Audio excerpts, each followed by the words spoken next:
The DNA is like a recipe book. It's not only for humans, but also animals, bacteria, plants, and every living thing. These three letters stand for deoxyribonucleic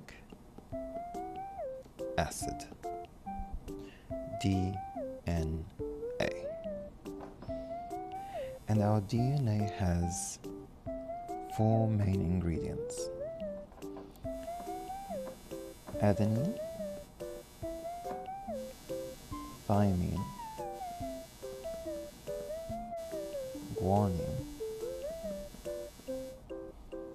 and cytosine, or A, T, G, and C. They fit together like a puzzle, and the pattern A, T, G, and C tells your body what to make and how to make it. A fits with